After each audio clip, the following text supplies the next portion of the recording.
একটা আমি আমি গতদিন তোমাদের যেটা বলছিলাম যে আহ, আমাদের ঐচ্ছিক ক্রিয়ার যে স্তরভেদ, সেটাকে সামগ্রিকভাবে আমি দেখব মানসিক স্তর, শারীরিক স্তর এবং পরিসমাপ্তি স্তর। এই যে মানসিক স্তর, এই মানসিক স্তরের আমরা দেখছি শারীরিক এবং ফলাফলের স্তরগুলো নৈতিক বিচারের বিষয়বস্তু হয় না। তাহলে মানসিক স্তর, মানসিক স্তরের দুটো ভাগ করা হচ্ছে, একটা হলো উদ্দেশ্য আর একটা হলো অভিপ্রায়। উদ্দেশ্য হলো গিয়ে যে কাজের জন্য আমরা কাজটা করছি, যে লক্ষ্যের জন্য আমি কাজটা করছি। আর অভিপ্রায় কাকে বলে? লক্ষ্য, লক্ষ্য সাধনের উপায় এবং তার ফলাফল চিন্তাই সবটা মিলে হলো অভিপ্রায়। এখন প্রশ্ন দেখা দেয়, উদ্দেশ্য বা অভিপ্রায় দুটোর মধ্যে কোনটা নৈতিক বিচারের বিষয়বস্তু হবে? যারা স্বজ্ঞাবাদী দার্শনিক, ইনটিউশনিস্ট, তারা বলছেন যে নৈতিক বিচারের বিষয়বস্তু হলো উদ্দেশ্য। এক সেকেন্ড।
এই স্বজ্ঞাবাদ হলো একটা মতবাদ। হুম। স্বজ্ঞাবাদ হলো এমন একটা মতবাদ, যেই মতবাদ হলো, যে মতবাদ, এটা একটা মতবাদ। এই মতবাদটা এমন একটা মতবাদ যেটাতে মনে করা হয় যে আমাদের একটা বিশেষ নৈতিক ক্ষমতা আছে, যে নৈতিক ক্ষমতাটাকে বলা হয় সজ্ঞা। হ্যাঁ, সজ্ঞা হলো একটা বিশেষ নৈতিক ক্ষমতা, বিশেষ ক্ষমতা আমাদের। সেই ক্ষমতা বা বিচার শক্তি বলবো, যার সাহায্যে আমরা চট করে বুঝতে পারি কোন কাজটা ঠিক, কোন কাজটা ভুল। আমাদের বুদ্ধির একটা এমন একটা ক্ষমতা আছে, যার সাহায্যে আমরা বুঝতে পারি কোন কাজটা ঠিক, কোন কাজটা ভুল। এখন এই যে সজ্ঞাবাদ, এই সজ্ঞাবাদীরা মনে করেন যে উদ্দেশ্য হলো নৈতিক বিচারের বিষয়বস্তু। সজ্ঞাবাদীদের মতে হলো গিয়ে উদ্দেশ্য নৈতিক বিচারের বিষয়বস্তু।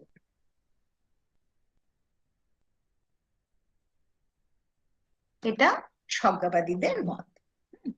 এখন সজ্ঞাবাদী বিখ্যাত দার্শনিক, তার নাম হলো গিয়ে, সজ্ঞাবাদী দার্শনিকের নাম হলো গিয়ে মার্টিনিয়। মার্টিনিয়, আমি যদি বাংলায় উচ্চারণ করি তাহলে আমি বলবো মার্টিনিয়। এখন এই মার্টিনিয় কি বলছেন? মার্টিনিয় বলছেন যে আমরা একটা কোনো না কোনো উদ্দেশ্য নিয়ে কাজ করি। এবার আমরা যে উদ্দেশ্য নিয়ে কাজ করি, সেই উদ্দেশ্যটা যতটা কিনা তোমার ইয়ে উদ্দেশ্যটা যতটা ভালো সেই পরিমাণে কাজটা ভালো হবে, উদ্দেশ্যটা যতটা মন্দ সেই পরিমাণে কাজটা মন্দ হবে। একটা উদ্দেশ্যের ভালো বা মন্দের অনুপাতে, ধরো আমি একটা কাজ করছি, সেই কাজের পেছনে আমার উদ্দেশ্য হলো অপরের মঙ্গল করা, অপরের ভালো করা, তাহলে সেই কাজটা ভালো। তোমাদের যে যে আমি বলেছিলাম যে দুটো ঘটনা, যে কোনো ডাক্তার ডাক্তার আপ্রাণ চেষ্টা করলো, রুগী মারা গেল। হ্যাঁ, তাহলে ডাক্তারকে আমি যদি ফলাফল দেখে কাজটা ভালো বলতে হয়, কাজটাকে বিচার করতে হয়, তাহলে কাজটা সঠিক বিচার হবে না, কারণ ডাক্তারের উদ্দেশ্য ভালো ছিল। এখন স্বজ্ঞাবাদী দার্শনিক কি বলবেন, যে ডাক্তারের উদ্দেশ্যটা ভালো সুতরাং কাজটা ভালো। ওই লোকটি যে কিনা ভিখারিকে একটা বড় অ্যান্টিক পাথরের জিনিস ছুঁড়ে মেরেছিল, তার উদ্দেশ্যটা মন্দ, সুতরাং কাজটা মন্দ, ফলাফল এখানে বিচার্য নয়।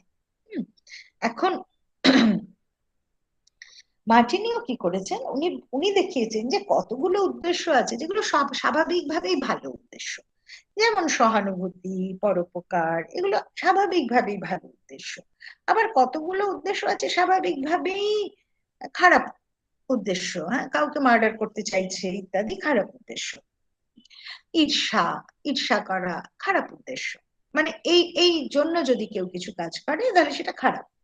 তো উনি এরকম প্রধান প্রধান প্রধান উদ্দেশ্যের একটা লিস্ট করেছেন, একটা তালিকা করেছেন। এই তালিকার সবার উপরে আছে শ্রদ্ধা এবং করুণা। সবার উপরে আছে শ্রদ্ধা। আচ্ছা, তোমরা শুনতে পাচ্ছ আমার কথা? হ্যাঁ দিদি। সবার উপরে আছে শ্রদ্ধা এবং করুণা। এই এই ব্যাপারটাকে তিনি বলেছেন, এই যে একটা তালিকা, লিস্ট, এই লিস্টের টপে আছে, টপে যেটা আছে সেটাকে উনি বলছেন প্রাইমারি অ্যাফেকশন। দাঁড়া এক সেকেন্ড, হ্যাঁ বলো।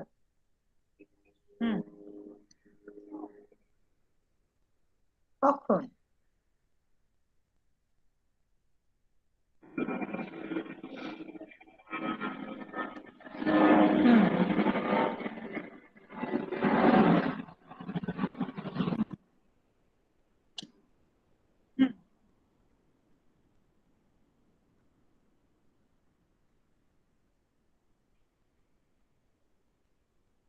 শোন না, আমার না এখন ক্লাস চলছে, আমি একটু পরে কথা বলবো। হ্যাঁ, হ্যাঁ বলো।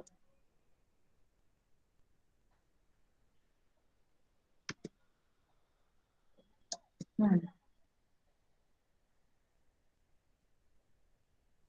হুম, তাহলে ওকে রলস করাতে পারবে কিনা জিজ্ঞেস করো,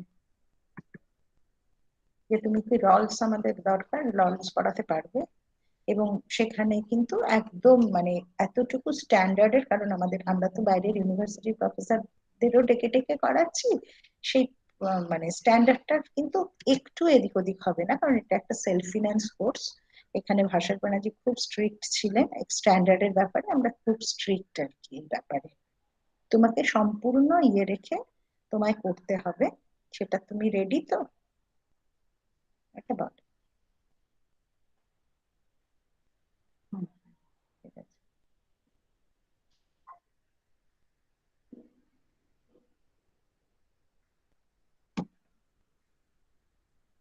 আচ্ছা, একদম টপে যেটা, সেটা হলো প্রাইমারি অ্যাফেকশন। সেটা, সরি সরি সরি, মাথাটা গেছে আমার।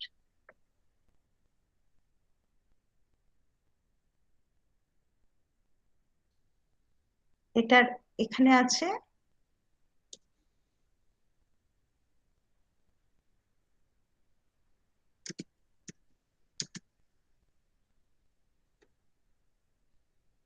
শ্রদ্ধা এবং করুণা, প্রাইমারি অ্যাফেকশন। কেউ যদি শ্রদ্ধার বশবর্তী হয়ে কোনো কাজ করে, সে যদি করুণার বশবর্তী হয়ে কোনো কাজ করে, সেটা সবচেয়ে উঁচুতে। উনি বলছেন সেটা মানে উদ্দেশ্যর একটা লিস্ট করেছেন। লিস্টটা কিরকম? লিস্টটা হলো ক্রমোচ্চ, মানে এটাকে ইংলিশে বলে হায়ারার্কিক্যাল। হায়ারার্কিক্যাল লিস্ট, হায়ারার্কিক্যাল মানে ক্রমোচ্চ বিন্যাস। আমি যদি বাংলায় বলি, এটাকে আমি বলবো ক্রমোচ্চ বিন্যাস, অর্থাৎ উঁচু থেকে নিচুতে সাজানো থাকছে লিস্টটায়। একদম ওপরে ভালো, তার চেয়ে নিচে, তার চেয়ে নিচে। এখন একদম টপে যেটা আছে তার নাম, উনি উনি সেখানে উনি বলছেন যে সেখানে যেমন এইগুলো যেটা বললাম। আর সবার নিচে বটমে যেটা রয়েছে, সন্দেহ প্রবণতা, অপরের ক্ষতি করার ইচ্ছা। কেউ যদি কোনো কাজ সন্দেহ প্রবণ হয়ে করে, কেউ যদি কোনো কাজ অপরের ক্ষতি করতে চায়, তাহলে সেগুলো হলো খুব খারাপ কাজ। হ্যাঁ। আর মধ্যবর্তী স্থানে আমরা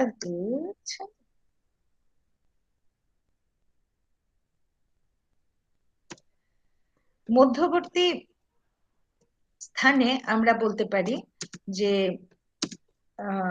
যেমন ধরো আহ ভয়, ভয়ের বশবর্তী হয়ে কিছু কেউ কোনো কাজ করছে।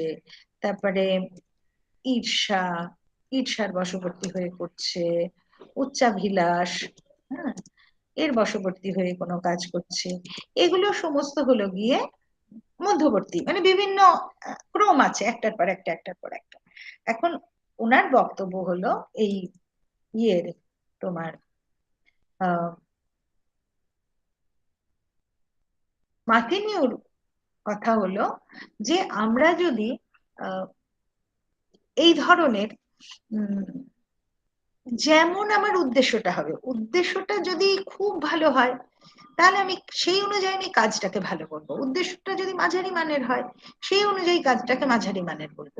উদ্দেশ্যটা যদি খুব খারাপ হয়, তাহলে সেই অনুযায়ী কাজটার আমি খারাপ বলে বিচার করব। এরকম আমার উদ্দেশ্য অনুযায়ী কাজের বিচার হবে। এখন মার্টিনিউর এই মতের বিরুদ্ধে দুটো আপত্তি দেখা যায়। একটা হলো গিয়ে মার্টিনিউ যেটা বলছেন যে, একটা হলো মার্টিনিউ তো একথা বলছেন যে বিভিন্ন ভাগে ভাগে, কিন্তু সমস্যা দেখা দেয় দেখো, যে আধুনিক মনোবিজ্ঞান বলছে মানুষের মন হলো একটা অখণ্ড ব্যাপার। এতে এরকম এরকম ভাগ ভাগ ভাগ ভাগ আমরা করতে পারি না। যে আমার মনের মধ্যে একটা কম্পার্টমেন্টে শ্রদ্ধা, একটা কম্পার্টমেন্টে ভালোবাসা, একটা কম্পার্টমেন্টে ঘৃণা, একটা কম্পার্টমেন্টে ঈর্ষা, এরম থাকে না। সব মিলে মিশে যায় কেমন ভাবে একটা, একটার সঙ্গে একটা এমন মিলে মিশে থাকে। ধরো তোমরা হয়তো অনেকেই জানো যে ভালোবাসা ব্যাপারটার সঙ্গে যুক্ত থাকে পজিটিভ অ্যাটিটিউড, পজিশন। আমি যাকে ভালোবাসি সে আমাকেই ভালোবাসবে, আর কাউকে না। এটা একটা ন্যাচারাল টেন্ডেন্সি মানুষের মধ্যে আসে। দুটো খুব প্রিয় বন্ধু, দুই বন্ধু পরস্পরের সঙ্গে গপ্প করে, এখন দেখা যাচ্ছে ওকে ছেড়ে একটু অন্য বন্ধুর সঙ্গে বেশি মিশছে, এর তখন মুখ ভার হচ্ছে বোধহয় আমাকে বেশি ভালোবাসে না, আমাকে কম ভালোবাসলো, বা ওকে বেশি প্রেফারেন্স দিচ্ছে, আমায় দিচ্ছে না। এখন এটা সাধারণ বন্ধুত্বের ক্ষেত্রে একরকম থাকে, এটা সাংঘাতিক পর্যায়ে চলে যায় প্রেম ভালোবাসার ক্ষেত্রে। একটা ছেলে আর একটা মেয়ে, এরা পরস্পরকে যখন ভালোবাসে, তখন আঁকড়ে ধরা, কুক্ষিগত করে রাখার একটা টেন্ডেন্সি থাকে। কুক্ষিগত ঠিক বলবো না, এটা ন্যাচারালি আসে। এখন সেই ছেলেটা যদি আরেকটা মেয়ের সাথে বেশি কথা বলে, বা সেই মেয়েটা যদি আরেকটা ছেলের সাথে বেশি কথা বলে, তখন তার প্রেমিক বা প্রেমিকার খুব সন্দেহ হবে যে হ্যাঁ ও কি আহ, ও কি ওর ওর ব্যাপারে বেশি অ্যাটাচড হয়ে গেল। দিস ইজ কল্ড সন্দেহ প্রবণতা। আচ্ছা, এই সন্দেহ প্রবণতাটা কিসের জন্য আসছে? ভালোবাসার থেকে আসছে। এদিকে ভালোবাসাটাকে মার্টিনিউ বলছেন টপে, আর সন্দেহ প্রবণতাকে বলছেন বটমে, সব শেষে। অথচ আমরা দেখছি দুটো কিরম করে মিশে যাচ্ছে। তারপরে ধরো ভয় আর শ্রদ্ধা। কাউকে তুমি অসম্ভব শ্রদ্ধা করো, সেই শ্রদ্ধার সঙ্গে একটা সমীহ মিশে আছে, ফলে যখন তখন তাকে যেমন খুশি কথা বলা, খুব ক্লোজলি বলা সবসময় পারা যায় না, কিন্তু তাকে তুমি শ্রদ্ধা করছো। এই শ্রদ্ধার সঙ্গে কোথায় যেন একটা একটা ভয় ভয় ব্যাপারও মিশে রয়েছে। এর মানে এই না তুমি, ভয় বলতে জেনারেলি একটা আমি সাপকে ভয় পাই, তার মানে কি সাপ দেখলেই আমি উড়ে বাপ করে পালিয়ে যাব, তাই তো? তারপরে ভয়ের সঙ্গে আমার পালিয়ে যাবার একটা পলায়ন বৃত্তি যুক্ত থাকে। কিন্তু এই যে তুমি একজন খুব মহৎ মানুষকে, খুব একজন বড় মানুষকে শ্রদ্ধা করছো, তোমার কিন্তু তাকে তুমি ভয়ও করছো, যেমন খুশি যেতে পারছো না, কিন্তু তার কাছে থেকে তোমার পালাতে ইচ্ছে করছে না, তোমার মনে হচ্ছে তার কাছে যাই, একটু কাছে যাই, একটু দেখলাম ভালো লাগলো। এটাকে তুমি কি বলবে? এখানে শ্রদ্ধা ভয় মিলেমিশে যাচ্ছে। তো এইরকম বহু ক্ষেত্রে আমরা দেখছি যে এই ইমোশনস গুলো কিন্তু তুমি, এগুলো কম্পার্টমেন্টাল ডিভিশন, এগুলো কিন্তু হয় না। এই প্রসঙ্গে একটা কথা বলার আছে যে উদ্দেশ্য জিনিসটা দুটো দিক থেকে তুমি বলতে পারো। উদ্দেশ্য বলতে এক এক সময় আবেগ বোঝায়, যে আমরা আবেগের ক্রোধের বশবর্তী, তুমি এই কাজটা কেন করছো, আমি ভীষণ রেগে গেছিলাম, তুমি এই কাজটা কেন কেন করলে, আমার এত ভালো লেগেছে যে ওকে এটা আমি উপহার দিলাম। তাহলে উদ্দেশ্যকে তুমি দুটো দিকে বলতে পারো। একটা হলো উদ্দেশ্য বলতে আমি কতগুলো আবেগকেও বোঝাতে পারি। আবার উদ্দেশ্য বলতে আমি কোনো একটা বিষয়কে, যেমন একজন বাবা তার ছেলেকে যখন প্রথম ছেলেকে স্কুলে ভর্তি করতে নিয়ে যাচ্ছে, তখন তার মধ্যে দুটো ভাব কাজ করছে। একটা হলো তার ছেলের প্রতি অসম্ভব টান বাৎসল্য, আমার ছেলে। দ্বিতীয় হলো প্র্যাকটিক্যাল অবজেক্টিভ, কোনটা অবজেক্টিভ হলো ছেলে পড়াশুনো করে মানুষ বড় হবে, রোজগার করতে শিখবে, তার জীবনটা ইন্ডিপেন্ডেন্ট স্বাবলম্বী হবে, তাকে অর্থের জন্য বা জীবন ধারণের জন্য অপর কারোর উপর নির্ভর করতে হবে না। মূলত বাবা মা ছেলে মেয়েদের যে পড়াশোনা শেখান, একটা তো আউট অফ লাভ, আর একটা হলো গিয়ে তারা এটা চান যে আমার ছেলে মেয়ে এমন ভাবেই নিজেকে বড় করে তুলবে যাতে ভবিষ্যতে আমার অবর্তমানে সে যাতে তার জীবন ধারণের জন্য তাকে অপর কারোর উপর নির্ভর করতে না হয়, সে স্বাবলম্বী হয়ে উঠতে পারে। এটা বাবা মার মধ্যে কাজ করে। তাহলে এর একটা হলো কি ইমোশন, আর একটা হলো অবজেক্ট, পার্টিকুলার কোনো অবজেক্ট। উদ্দেশ্য বলতে এই দুটো জিনিসই কাজ করে। তো উনি যে লিস্টটা দিয়েছেন, সেই লিস্টে প্রথম আমরা দেখছি যে ইমোশনস গুলোর কথা তিনি বলেছেন, সেই ইমোশনস গুলো কিন্তু এরকম নয় যে মানুষের মধ্যে এক একটা কম্পার্টমেন্ট আছে, আমার মধ্যে থেকে এটা আসছে ওটা আসছে, তা নয়। আবেগগুলো পরস্পরের মধ্যে মিলেমিশে যায়।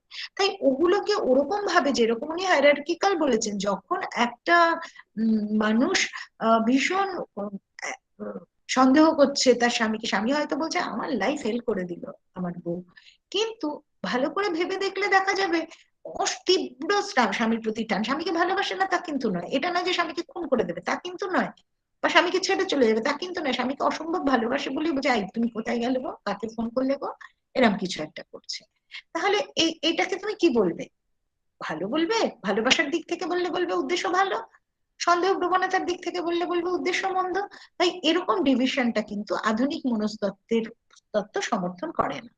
দ্বিতীয়ত, উনি উদ্দেশ্য বলতে প্রধানত শুধু ইমোশন গুলোকেই বলেছেন, দেখা যাচ্ছে উনি যে লিস্টটা বলছেন, লিস্টে যেগুলোর কথা বলছেন সবকটাই ইমোশনস, কিন্তু উদ্দেশ্য বলতে কেবল ইমোশন তো নয়, অবজেক্টিভও তো হয়। আমি বিদেশ যাবার জন্য এই কাজটা করছি, কারণ বিদেশ যাওয়া এটা একটা অবজেক্টিভ ব্যাপার। হ্যাঁ, এটা শুধুই যে ইমোশন তা না। হ্যাঁ, আমার একটা অ্যাম্বিশনটা একটা ইমোশনের দিকে পড়ে, কিন্তু স্টিল আমি পড়াশোনা করতে চাই, অথবা আমি যে হোক যে কোনো কাজ করতে চাই, তাহলে কাজটা করতে যে চাইছি তার পেছনে অবজেক্টিভ ইমোশন, অবজেক্টিভ বিষয়ও আছে, অবজেক্টও আছে, আর ইমোশন আছে। সুতরাং এই দুটোই কিন্তু উদ্দেশ্য মানে সমানভাবেই গুরুত্বপূর্ণ। কোনো একটাকে আমি গুরুত্ব দিলাম আর একটাকে গুরুত্ব দিলাম না, এটা কিন্তু হয় না। সুতরাং উদ্দেশ্যকে নৈতিক বিচারের বিষয়বস্তু বলতে গেলে এই একটা সমস্যা দেখা দিচ্ছে। আজকে আমি উম এই এই অংশটুকুই শুধু তোমাদের বলছি। আমি কালকে চলে যাব অভিপ্রায়